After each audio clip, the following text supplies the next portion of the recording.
Baghdad کی رات قسط نمبر 20۔ اسی لمحے ابو نصر یاقوت کمرے میں داخل ہوا۔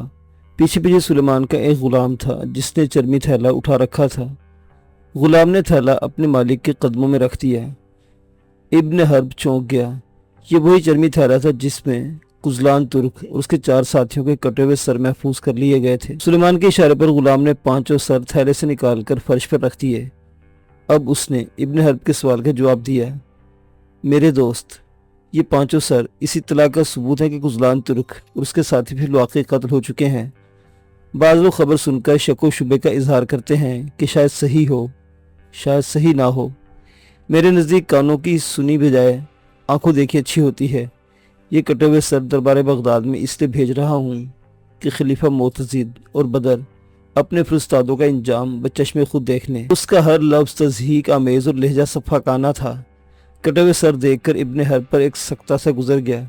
بے شک یہ اس کے دشمنوں کے سر تھے، لیکن یہ مردہ سر خوفناک لگتے اور سکھ کر کچھ چھوٹے اور بدوزہ ہو گئے تھے۔ البتہ کزلان ترک کا سر کچھ مختلف تھا۔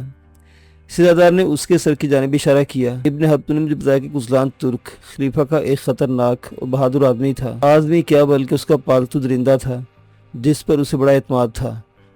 اس لیے میں نے کزلان ترک کا سر حنوط کر دیا ہے۔ یہاں عریش میں ایک پرانا مصری خاندان موجود ہے جس کے آباء و اجداد قدیم زمانے میں لاشیں حنوط کرنے کا دھندا کرتے تھے۔ یہ کاروبار صدیوں سے متروک ہو چکا ہے، لیکن آج کل کچھ لوگ پرندوں اور درندوں کی لاشوں کو حنوط کرنے کا شوق رکھتے ہیں تاکہ انہیں یادگار کے طور پر محفوظ کر سکیں۔ میں نے سوچا ممکن ہے معتضد بھی کزلان ترک جیسے بہادر کا سر یادگار کے طور پر محفوظ کرنا چاہے، مگر بغداد میں تو کوئی حنوط کا فن جانتا نہیں، نہ وہاں ایسا مثالہ دستیاب ہے جو لاش کو محفوظ رکھنے کے کام آ سکے۔ اس لیے میں نے یہ سر یہی حنوط کرا دیا ہے۔ ابن حرب اس کی باتیں سنتا اور حیران ہوتا رہا۔ اس وقت سلیمان اسے کزلان ترک سے زیادہ شفاف معلوم ہونے لگا۔ اچانک اس نے پوچھا، دربار بغداد میں یہ 5 سر ابو نصر یاقوت پیش کرے گا؟ یہ خدمت اسی کے سپرد کی گئی ہے، کیا اس کے بعد ابو نصر کا اپنا سر کندھوں پر قائم رہ سکے گا؟ سلیمان بن عامر نے سر اٹھا کر ابو نصر یاقوت کی طرف دیکھا اور اس نے جواب دیا، جب میں یہ کٹے ہوئے سر بغداد پہنچوں گا لے کر تو ہو سکتا ہے میرا اپنا سر ان میں شامل ہو جائے، مگر مجھے اپنی سر کی پرواہ نہیں، مقصد عزیز ہے۔ ابن حرب اس کی زبان سے الفاظ سن کر دنگ رہ گیا اور سلیمان بتانے لگا، ابو نصر یاقوت فدائین کے حلقے سے تعلق رکھتا ہے جنہیں اپنی زندگی عزیز نہیں ہوتی، مقصد عزیز ہوتا ہے۔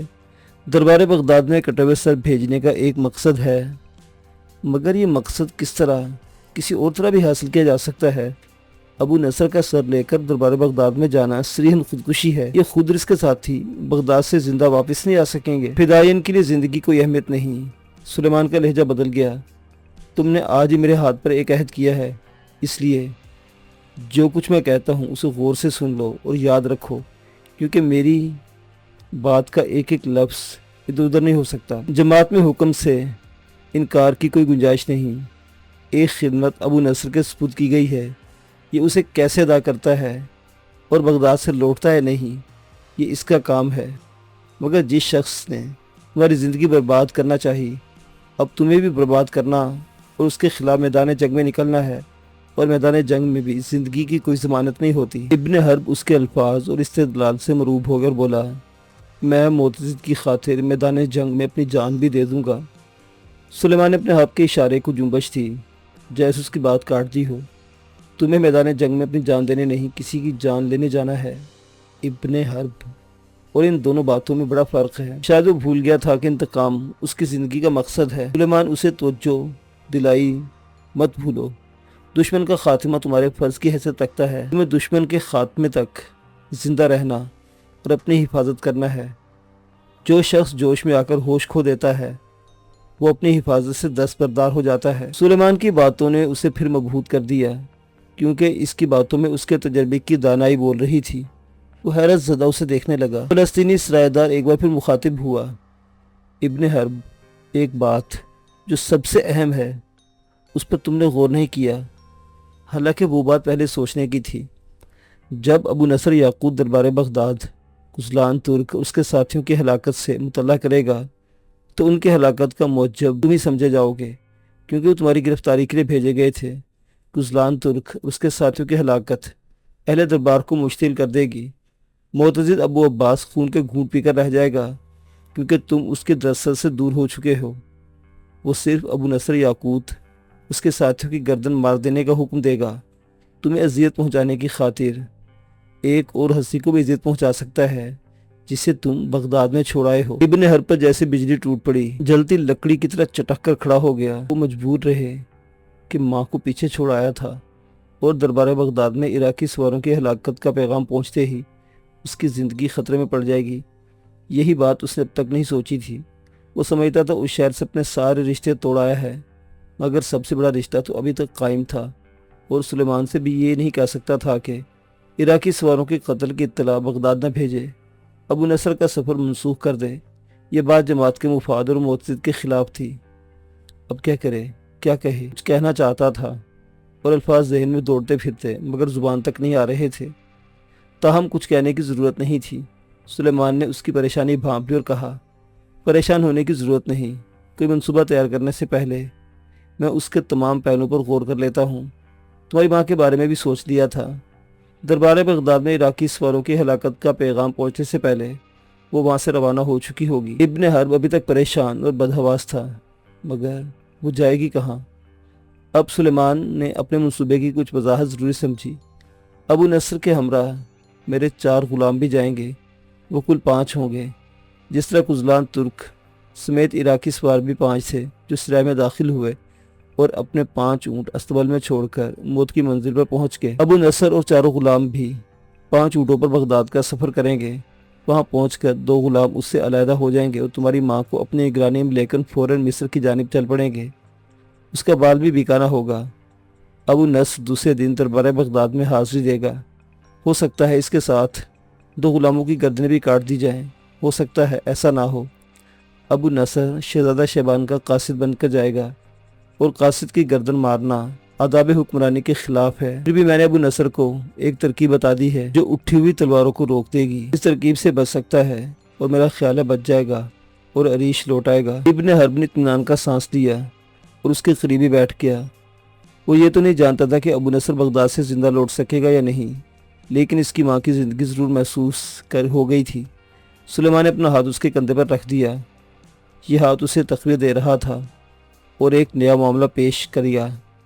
اب تمہیں ماں کے نام ایک خط لکھنا ہے، اسے بتانا ہے کہ تم بخیریت مصر پہنچ گئے ہو، اور جو قاصد اس کی طرف بھیج رہے ہو وہ تمہارے ہی آدمی ہیں، اس لیے کسی اندیشے کے بغیر ان کے ساتھ چل پڑے جو اسے بحفاظت تمہارے پاس مصر لے آئیں گے۔ خط کے ساتھ تمہیں اپنی کوئی ایسی نشانی بھی بھیجنا ہوگی جسے دیکھتے فوراً پہچان لے اور تمہاری تحریر کے مطابق عمل کرے۔ ابھی وہ سوچ ہی رہا تھا کہ ماں کی طرف کون سی نشانی بھیجے کہ سرائے دار نے وہی انگوٹھی نکال کر دکھائی جو ابن حرب نے سرائے میں آتے ہی اپنی شناخت کے لیے اس کی طرف بھیجی اور اپنی آمد کی اطلاع دی۔ تمہاری ماں اس انگوٹھی کو ضرور پہچانتی ہوگی، بے شک وہ اسے اچھی طرح پہچانتی ہے، اس پر میرے نام کا لفظ بھی کھدا ہوا ہے، منذر۔ انگوٹھی دیکھتے ابن حرب کی پریشانی دور ہو گئی۔ سلیمان نے انگوٹھی ابو نصر یاقوت کے حوالے کر دی، اسے اچھی طرح سنبھال لے۔ پھر اپنے دوست سے کہا، خط وہ اس وقت لکھ دو، ابو نصر آج ہی عریش سے روانہ ہو جائے گا۔ وہ سمجھ گیا تھا بغداد میں حالات ایک اور سنگین شکل اختیار کرنے والے ہیں اور ماں کا وہاں رہنا خطرے سے خالی نہیں۔ خط میں اسے تاکید کی کہ اس کے بھیجے ہوئے قاصدوں کے ساتھ فوراً مصر کے لیے روانہ ہو جائے اور عبداللہ کو بھی ہمراہ لائے۔ خط لکھ کر ابو نصر یاقوت کے حوالے کر دیا، جسے تیسرے پہر روانہ ہونا تھا۔ اس کے ساتھ جانے والے غلام بھی سفر کے لیے تیار تھے اور انہیں ہدایات پہلے ہی دی جا چکی تھی۔ سلیمان بن عامر ہر کام دور اندیشی اور پابندی سے کرنے کا عادی تھا۔ اس نے ابو نصر یاقوت کو رخصت کر دیا اور غلام 5 سر تھیلے میں ڈال کر اس کے پیچھے نکل گئے۔ اب وہ دونوں پھر تنہا تھے۔ تنہائی اور فرصت میں سلیمان بن عامر کو کچھ ضروری باتیں کرنے کا موقع مل گیا جو اس سے کرنا چاہتا تھا۔ کہنے لگا، ابن حرب، جماعت کے لیے تمہارا جذبہ اور جوش بڑا مبارک ہے، آقا حسین اسے پسند کریں گے، لیکن جماعت کے متعلق تمہاری معلومات میں اضافہ ہونا چاہیے۔ اس وقت میں چند اہم باتیں بیان کروں گا، انہیں ذہن نشین کر لو تاکہ آئندہ کسی غلطی اور سہو کا یہ احتمال نہ رہے۔ مثال کے طور پر آج تم نے ابو نصر کے بغداد جانے اور دربار بغداد میں عراقی سواروں کے سر پیش کرنے کو خودکشی قرار دیا تھا، جس سے اگر ابو نصر نہیں تو اس فدائی غلام کا حوصلہ پست ہو جاتا جو یہاں موجود تھا اور اس کے ساتھ بغداد جانے والا ہے۔ یہ غلطی صرف اسے سرزد ہوئی کہ ابھی تم جماعت کے بارے میں زیادہ معلومات نہیں رکھتے۔ فدائین کا حلقہ بڑا مخصوص ہوتا ہے، انہیں اس طرح تربیت دی جاتی ہے کہ اگر جلتی آگ میں کود جانے کا حکم دیا جائے تو انکار نہیں کر سکتے اور آگ میں کود جاتے ہیں۔ ان کے لیے حکم کی تعمیل ضروری ہے، نتیجہ خواہ کچھ بھی ہو، اور بجز موت نتیجہ ہو بھی سکتا ہے، لیکن وہ نتیجے کی پرواہ نہیں کرتے۔ موت کی صورت میں ان کے سامنے ایک ہی راستہ ہوتا ہے، موت ایک دروازہ بند کرتی ہے، دوسرا دروازہ کھول دیتی ہے، اور دوسرا دروازہ جنت میں کھلتا ہے۔ جنت کی کشش انہیں جان پر کھیل جانے کی ترغیب دیتی ہے۔ مقصد کی خاطر چند روزہ زندگی کوئی اہمیت نہیں، دائمی زندگی صرف وہی ہے جو انسان مرنے کے بعد حاصل کرتا ہے۔ دنیا میں سب لوگ مرنے کے لیے جیتے ہیں، پھر کیوں نہ موت کو مقصد بنایا جائے تاکہ موت کے بعد آدمی جنت میں داخل ہو جائے، جہاں خوش جمال حوریں اس کی خدمت پر معمور ہوں گی۔ عقیدے کی پختگی اور جنت و حور کے یقینی حصول کی امید پر وہ لوگ اپنی جان قربان کر دیتے ہیں، لیکن کسی کو بے وجہ موت سے کھیلنے کا حکم نہیں دیا جاتا۔ ان کی حفاظت کا ہر پہلو سوچ لیا جاتا ہے اور واپسی کا ہر دروازہ کھلا رکھا جاتا ہے۔ تمہارے خیال میں بغداد سے ابو نصر کی واپسی ممکن نہیں، مگر موت کے بازار میں بھی زندگی کی ایک گلی کھلتی ہے۔ مجھے یقین ہے وہ اسی گلی سے واپس آئے گا اور جو کام اس کے سپرد کیا گیا ہے اسے انجام تک پہنچائے گا۔ میری طرح ابو نصر بھی کوئی کام ادھورا نہیں چھوڑتا۔ ابن حرب محسوس کرنے لگا کہ سلیمان نے جو کچھ کہا ہے، اس نے جو کچھ سنا ہے، اس میں جین اور مرنے کا ایک فلسفہ ہے، اور جب آدمی کو ایک دن مرنا ہے تو اس کی موت کسی اعلیٰ مقصد کے لیے ہونی چاہیے جو اسے دائمی راحتوں سے ہمکنار کر دے۔ مقصد کی خاطر قربانی کا جذبہ ضروری ہے، اور جس جماعت یا تحریک میں جذبہ پایا جائے کامیابی اس کا مقدر بن جاتی ہے۔ اسے جماعت کے مقصد سے اتفاق تھا، مگر ایک بات ذہن میں کھٹک رہی تھی۔ 278 ہجری میں جب کوفہ کے گورنر نے زکریا کو گرفتار کر کے زندان میں ڈال دیا تو بغداد میں بھی اس کے اس عقیدے پر بڑی باتیں ہوئی تھیں کہ خدا اس کے اندر حلول کر گیا ہے۔ خود ابن حرب کو یہ بات عجیب لگی تھی کہ خدا کسی انسان میں کیوں حلول کر سکتا ہے، وہ تو لامحدود ہے اور کوئی آنکھ اس کا احاطہ نہیں کر سکتی۔ مگر حالات کا دھارا اسے کرمتی تحریکی کی طرف بہا لایا، اور خلیفہ معتزد سے دشمنی مول لینے کے بعد ضروری تھا کہ اس کے خلاف کسی طاقت سے سمجھوتا کرے۔ اسے تحریک کرامتہ میں ایک دلکشی نظر آئی اور اس کے لیے جنگی مار کے سر کرنے کے لیے بھی تیار تھا، لیکن وہی ایک بات ذہن میں خلجان پیدا کریے دیتی تھی جو ذکرویہ کرمت کا عقیدہ سمجھی گئی تھی۔ سلیمان بن عامر نے خود ہی زندگی اور موت کا قصہ چھیڑا تھا، عقیدے اور جنت کی بات کی تھی، اور اب موقع تھا کہ اسے حلول کا عقیدہ دریافت کرے۔ وہ کسی تمہید کے بغیر مقصد پر آگیا کہنے لگا، سلیمان، بہت سے لوگ اس بات پر حیران ہیں کہ کسی شیخ یا امام کے اندر خدا کیسے حلول کر سکتا ہے، یا نبی اور رسولوں اور اماموں کی روحیں اس میں کس طرح داخل ہو سکتی ہیں۔ اس نے کرامتہ کے بنیادی عقیدے کے بارے میں سوال کیا یا وضاحت چاہی۔ سلیمان کے چہرے پر مسکراہٹ سی بکھر گئی اور بولا، ابن حرب، مجھے خوشی ہے کہ یہ سوال تم نے خود کیا، جس سے عقیدے کے متعلق تمہاری دلچسپی ظاہر ہوتی ہے۔ میں بھی چاہتا ہوں کہ تمہارا عقیدہ راسخ اور یقین پختہ ہو، اور تم وہ اعلیٰ منصب حاصل کر سکو جس پر آقا حسین تمہیں فائز کرنا چاہتے ہیں۔ ظاہر پرستوں کو ہمارے عقیدے پر اعتراض ہے، مگر ہم دنیا کو ظاہر کی آنکھ سے نہیں باطن کی نظر سے دیکھتے، اور یہ ادراک یا شعور حاصل کرتے ہیں کہ دنیا کی ہر شے بذات خود کچھ نہیں، بلکہ اس کی ہستی کسی علت کا نتیجہ اور زندگی کسی اعلیٰ طاقت کی مرہون منت ہے۔ ایسی طاقت جو ساری کائنات پر حاوی یا اس کی خالق و مالک ہے۔ اسی طاقت سے ہر جاندار کے نتنوں میں سانس چلتا اور ہر شے میں زندگی حرکت کرتی ہے۔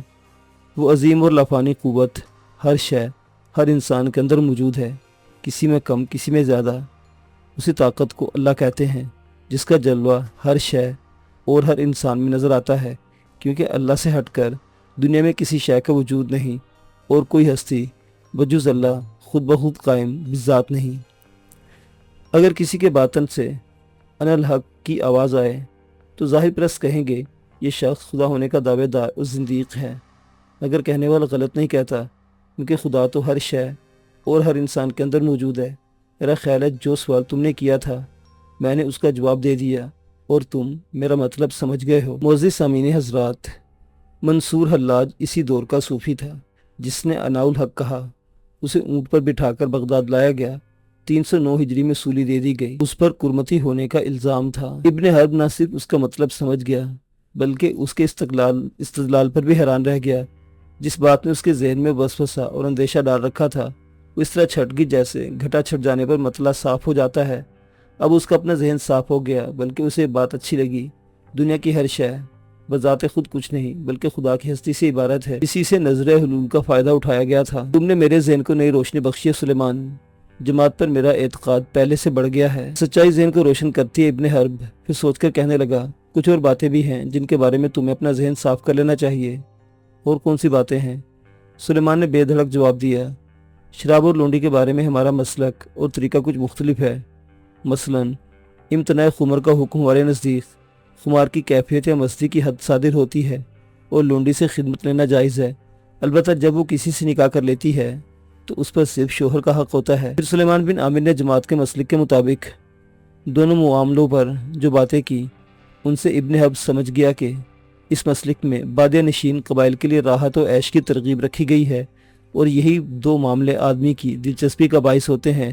وہ خود ان معاملوں سے دلچسپی رکھتا تھا یا نہیں، مگر جس تحریک سے وابستہ ہو گیا وہاں شراب اور لونڈی شجر ممنوع نہیں تھی۔ اس نے باتیں سنی لیکن نہ کوئی حجت نکالی، نہ کسی رد عمل کا اظہار کیا۔ اسے تو اپنے معاملے سے سروکار تھا۔ بغداد سے نکلنے کے بعد وہ ایسی سرزمین کی ضرورت محسوس کر رہا تھا جو اس کا بوجھ برداشت کر سکتی اور جس پر وہ اپنے قدم مضبوطی کے ساتھ جما کر کھڑا ہو سکتا۔ اب اسے وہ زمین یا جماعت مل گئی جو مستقبل میں کئی کامرانیاں حاصل کرنے والی تھی اور جس کی پشت پر بادیہ نشین قبائل کی طاقت کھڑی تھی۔ اس لیے غیر ضروری مسائل میں الجھنا نہ چاہتا تھا۔ نیکی کیا ہے، گناہ کیا ہے، اب اس بات کی کوئی اہمیت نہیں تھی۔ وہ سمجھتا تھا دنیا میں ہر نیکی کی جزا اور ہر گناہ کی سزا ہے، لیکن بعض گناہ بخش دیے جاتے اور بعض نیکیاں برباد ہو جاتی ہے۔ بغداد میں اس کی اپنی نیکیوں اور وفاداریوں کے بدلے گرفتاری کا حکم صادر ہوا تھا، اور جس جماعت سے کوئی دلچسپی نہ تھی اپنے بازو کشادہ کیے اسے خوش آمدید کہہ رہی تھی، اس کی کامیابی کے راستے ہموار کر رہی تھی۔ اب اسے بھی جماعت کے اعتماد پر پورا اترنا تھا۔ دونوں نے دوپہر کا کھانا اکٹھے کھایا اور تیسرے پہر ابو نصر یاقوت اونٹوں کے ہمراہ جانے والے 4 غلاموں کو رخصت کرنے سرائے سے باہر آ گئے۔ ان 5 اونٹوں پر جو کزلان ترک اس کے ساتھی چھوڑ گئے تھے پالان کس دیے گئے تھے۔ انہیں کسی کٹھن راستے کے بجائے معروف شاہراہوں پر سفر کرنا، اور یہ سفر طویل تھا۔ معروف شاہراہ فلسطین اور شام سے گزر کر عراق میں داخل ہوتی تھی، اور عام رفتار سے سفر کر کے شدت سوار 25 یا 26 دن میں بغداد پہنچتے تھے۔ مگر اس شاہراہ پر کارواں سرائیں بھی تھی اور پانی کے کنویں بھی تھے، پھر بھی مشکیزیں بھر لیے اور پالانوں کے ساتھ باندھ دیے گئے۔ صرف ایک اونٹ پر کجاوا رکھا گیا اور ضروری سامان کے ساتھ وہ چرمی تھیلا بھی اسی کجاوے میں تھا جس میں 5 انسانوں کے کٹے ہوئے سر رکھے تھے۔ کزلان ترک اور اس کے ساتھیوں کی ہلاکت کے ثبوت جنہیں بغداد بھیجا جا رہا تھا۔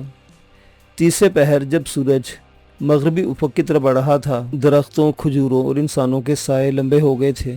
ابو نصر یاقوت کا چھوٹا سا قافلہ مشرق کی جانب روانہ ہو گیا، اور طوطے کسی ناقابل فلسطینی سرایہ دار اپنے ہونٹوں پر ایک شفاق سی مسکراہٹ لیے ابن حرب کے ساتھ سرائے میں لوٹ آیا۔ اس نے ایک ہی دن بغداد اور القطائع کی طرف الگ الگ پیغام بھیجے تھے۔